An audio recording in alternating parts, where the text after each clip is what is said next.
Hola amigos, saludos cordiales, sed todos bienvenidos a mi canal, soy Antonio Muñoz.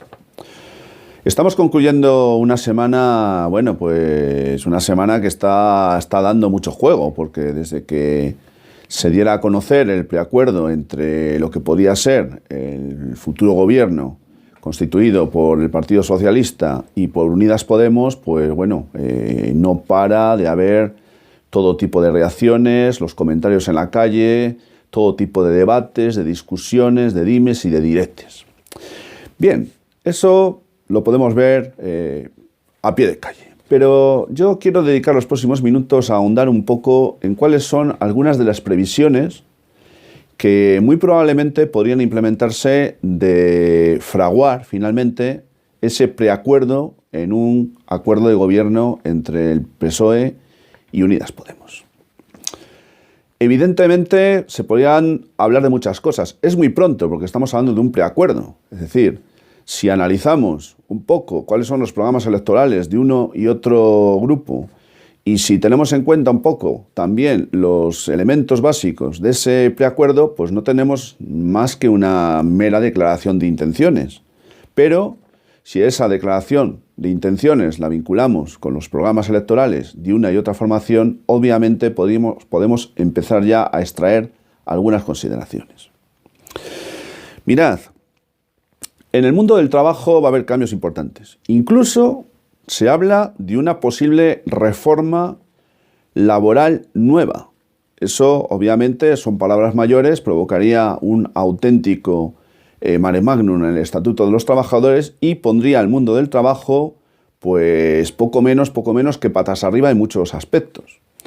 Sobre todo en uno que tiene que ver con la precariedad, porque parece que de constituirse el nuevo gobierno se va a luchar de forma directa contra la precariedad.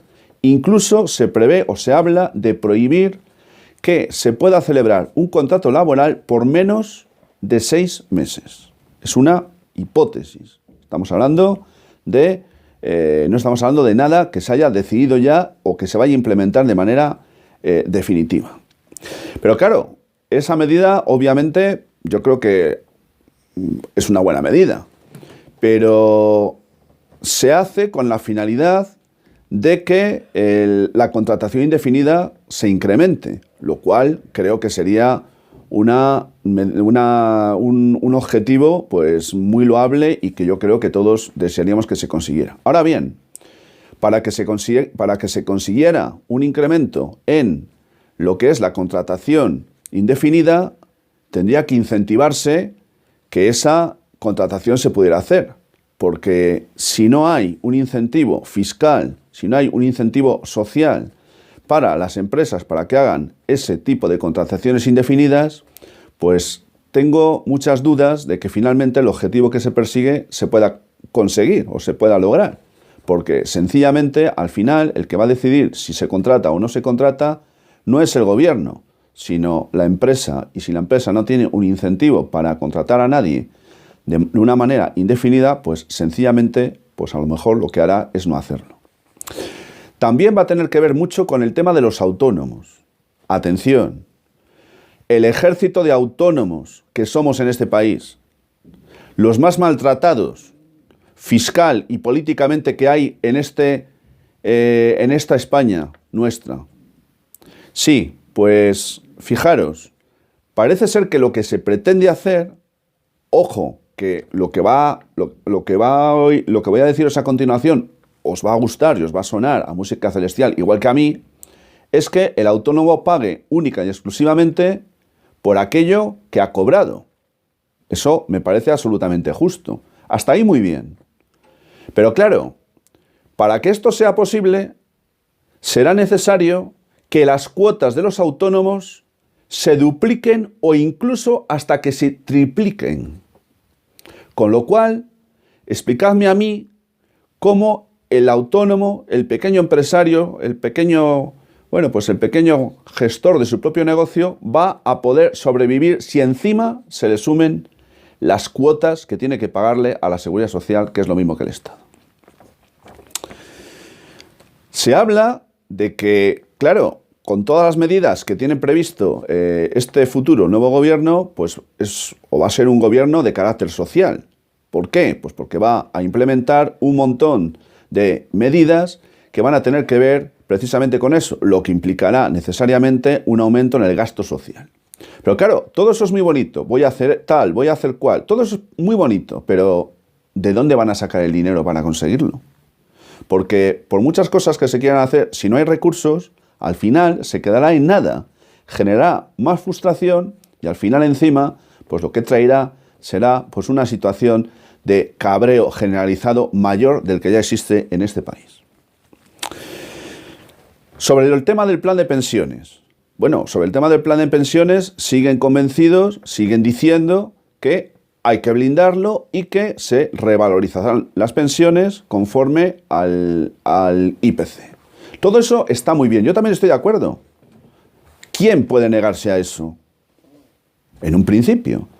Pero claro, la verdad, la realidad, eso es posible, eso se puede hacer.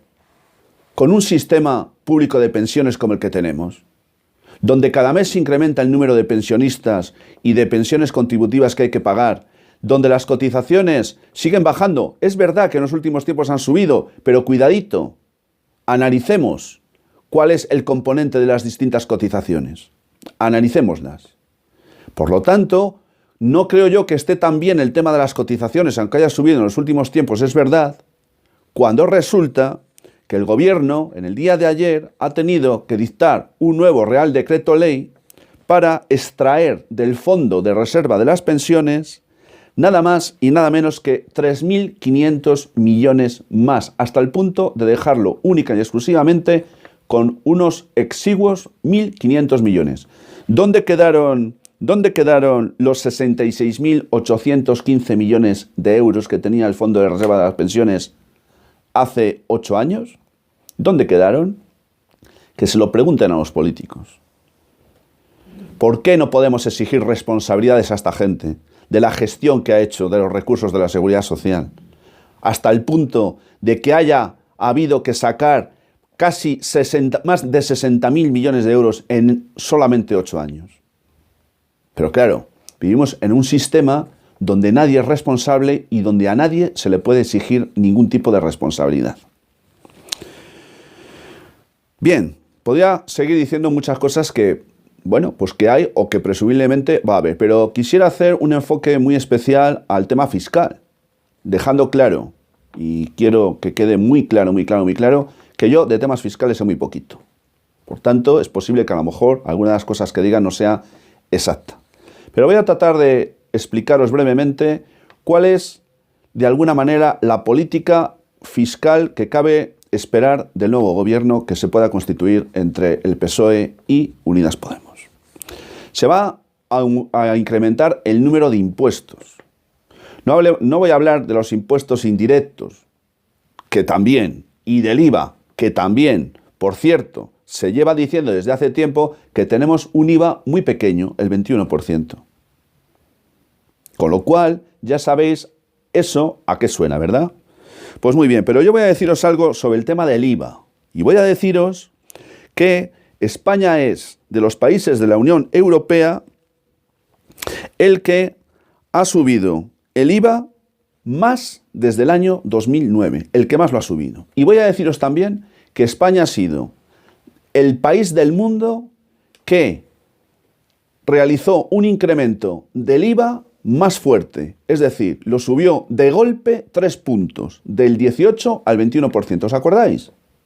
Bueno, pues eso, para los que dicen que, bueno, que si hay que subirlo, que si no sé qué, eso lo único que implica es que cada día vivimos peor, porque cada vez somos más expoliados, cada vez nos quitan más dinero y cada vez tenemos menos renta disponible para ahorrar, para gastar para nuestra familia y también, pues obviamente y como consecuencia directa, para invertir aquel que quiera colocar su dinero en alguno de los productos que generan o pueden generar una cierta rentabilidad.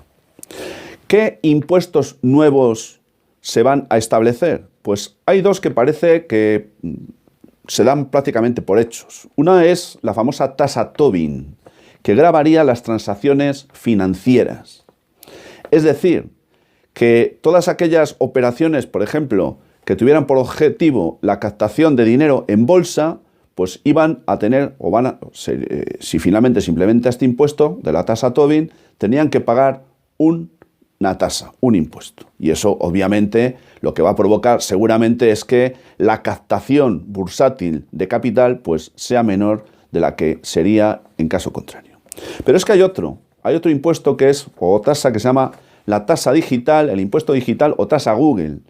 ¿Qué es lo que significa esto? Bueno, pues que se trataría de implementar también y imponer una tasa a las operaciones que se realicen por estas grandes corporaciones de carácter digital. Pero no se va a librar ni el impuesto de sucesiones, ni tampoco el impuesto de sociedades, ni mucho menos el impuesto sobre la renta de las personas físicas, que es al que nos afecta a muchos de nosotros. El impuesto de sociedades, que actualmente es del 15%, bueno, pues aquí se dice, yo no voy a entrar en detalles porque no soy un experto y no quiero meter la pata, se dice que las grandes empresas no están pagando el impuesto de sociedades que deberían de pagar, sobre todo cuando son grandes empresas de carácter multinacional que tienen su origen o su domicilio en otro tipo de país que no sea este.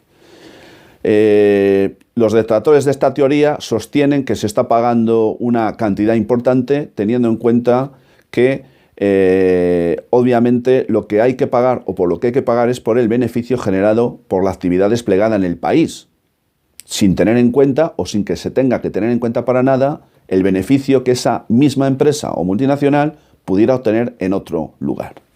Pero no voy a entrar en detalles sobre esta cuestión.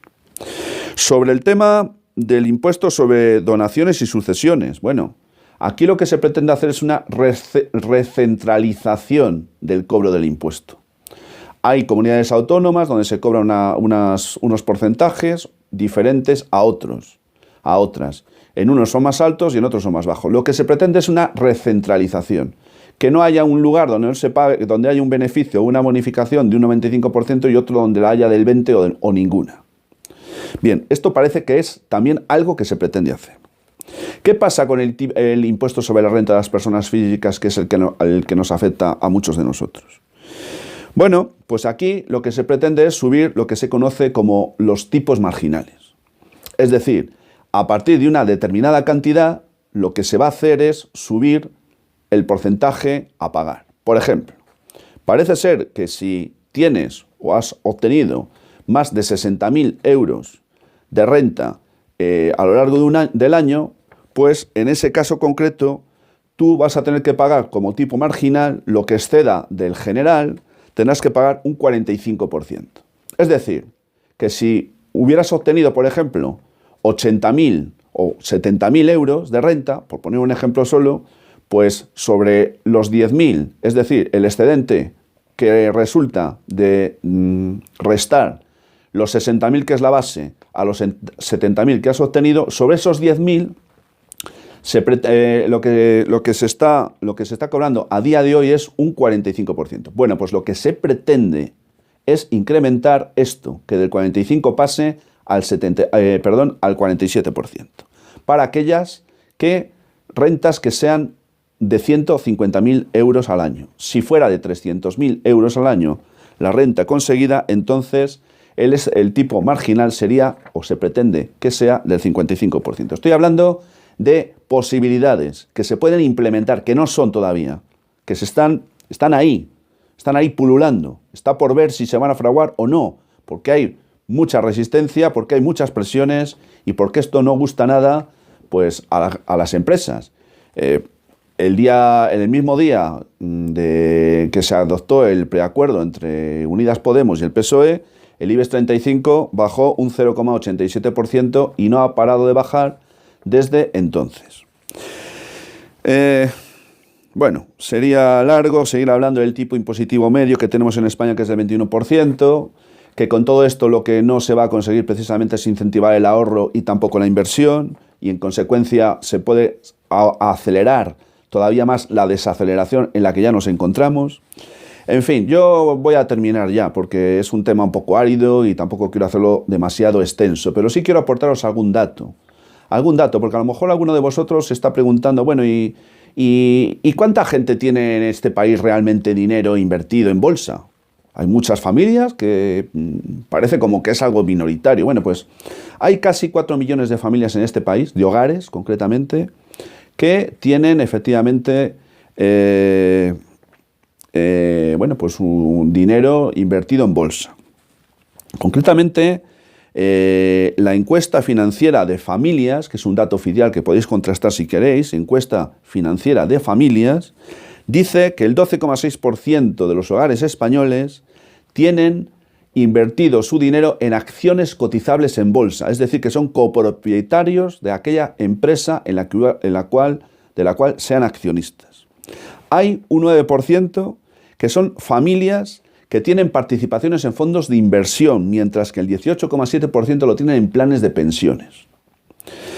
El 16%, o mejor dicho, otro 16%, tendrían acciones, serían accionistas, pero serían acciones de carácter no cotizable en bolsa. Es decir, que hay mucha gente que tiene su dinerito invertido en bolsa.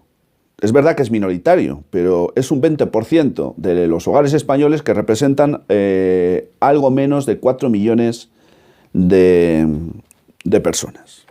Concluyo, sin inversión no hay crecimiento, sin crecimiento el paro aumenta, si el paro aumenta la desaceleración crece y, en definitiva, si todo esto pues finalmente se implementa o se articula de la manera que yo estoy exponiendo, insisto, son previsiones en base a las declaraciones de intenciones contenidas en los programas electorales de las dos formaciones políticas, todavía no hay nada acordado, pues si esto finalmente fraguase en lo que yo estoy exponiendo de una manera muy sucinta, pues obviamente yo creo que no vamos por buen camino y que las cosas pueden empeorar muchísimo más, porque claro, si el que tiene algo de dinero se le van a poner trabas de todos los colores, no invertirá. Si no invierte, no habrá empleo y, en consecuencia, todos seremos un poco más pobres de lo que ya somos.